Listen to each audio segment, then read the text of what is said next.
You've just died. Your soul is on its way to be judged, but your bad deeds outweigh the good. The result? You are assigned to be a ghost. No confetti, no sentence time, no escape. Sounds like a Netflix dark comedy waiting to happen, right? Well, welcome to your new reality. It's gonna suck, and you are about to find out why. After your judgment, you were dropped unceremoniously back into the mortal realm, like a defective product sent straight to the Cosmic Returns Department. If you were rocking mismatched pajamas at the time, well, that's your forever look. You're stuck in the same outfit, like being trapped in a poorly curated Instagram ad. Even your new life as a ghost has zero style. And where do you land? That's up to the universe's chaotic sense of humor. It might be a crematorium, a creepy forest, or a zoo. And to top it off, there's no training manual, no tutorial, no cheat codes, not even a YouTube walkthrough to save you. You are left to figure out your new life all on your own. Within minutes of your arrival, you discover you can walk through walls. Cool, right? Wrong.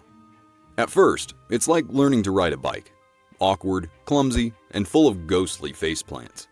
But after some trial and error, you finally nail it. Now, you can float ominously and glide through walls like a spectral pro. It's not much, but you celebrate the small wins. Just as you start feeling proud of your new abilities, reality sets in. You're invisible. No matter how much you scream, wave, or float into someone's path, they ignore you like a pop-up ad. You realize you're less Casper, more ignored spam email. People walk through you as if you don't exist because, well, you don't. It's not personal, it's just Ghosthood 101. As you float aimlessly, tired of being ignored, your eyes land on a burrito stand. For a fleeting moment, you dream of devouring that heavenly wrap of carbs and queso. But nope, reality smacks you harder than a rejected Tinder swipe. You can't eat. You can't sleep. You're just stuck in limbo, watching others live out their existence while you, the ghost, can only observe. Watching them feast on a burrito while you float around feeling empty is the ultimate slap in the face. You're like a player the coach never puts in the game, watching life from the sidelines. It's enough to make you miss your mortal body, flaws and all. After mastering the basics of ghosting, you take things up a notch. Gone are the rookie days of hiding keys and giggling like a Scooby-Doo villain. Now, you're a master of chaos. You've perfected the art of throwing chairs, slamming doors, scribbling cryptic nonsense on walls, and popping up in mirrors to scare the pants off unsuspecting mortals. Ah, the joy of hearing someone scream bloody murder at your ghostly reflection. The bitterness of your existence fuels your haunting game. If you're stuck in this endless loop of eternal monotony, why should the living get to enjoy their cozy little lives?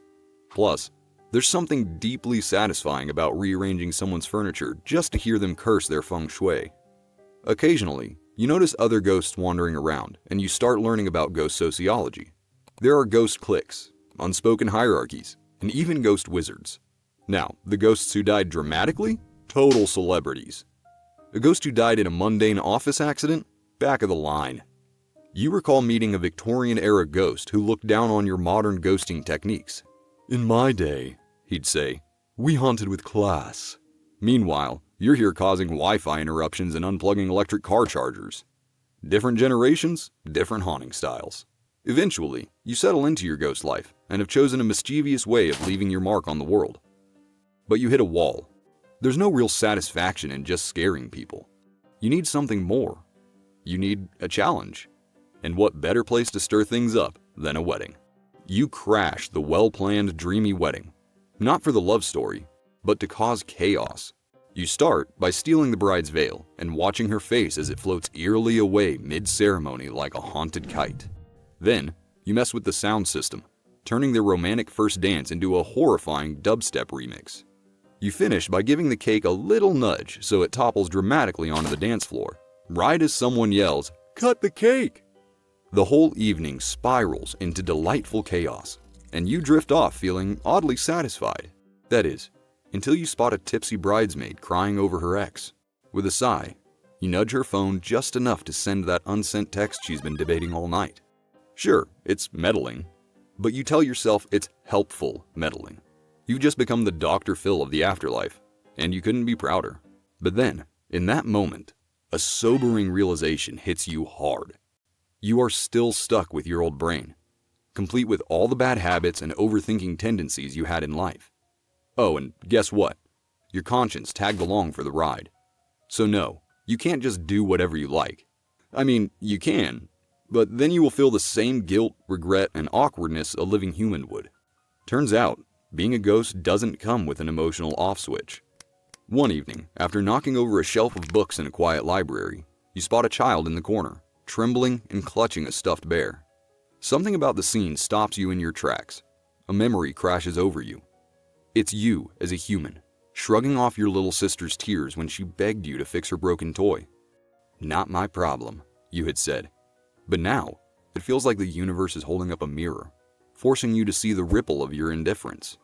Maybe being a ghost isn't about haunting others.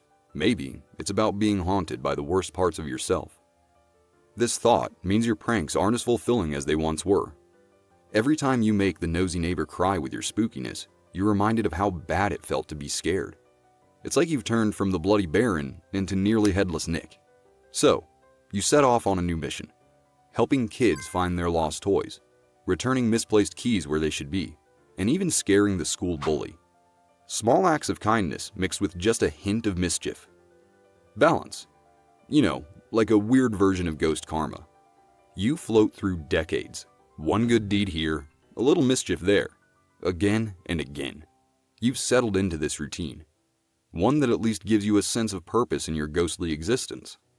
But suddenly, everything changes. Just when you're feeling comfortable, one particularly pious man enters your haunting territory. At first, you find his antics amusing. He chants in an old language, tossing holy water around. But as he speaks, something feels off. Something you've never felt before. You feel your voice let out a scream, one you didn't even know you could produce. And before you know it, objects start flying around uncontrollably. And then, just like that, you vanish. You're sucked into some divine vacuum cleaner, disappearing like you never existed.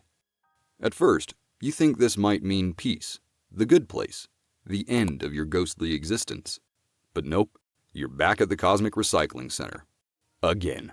The same celestial being pulls up your file once more for a performance review.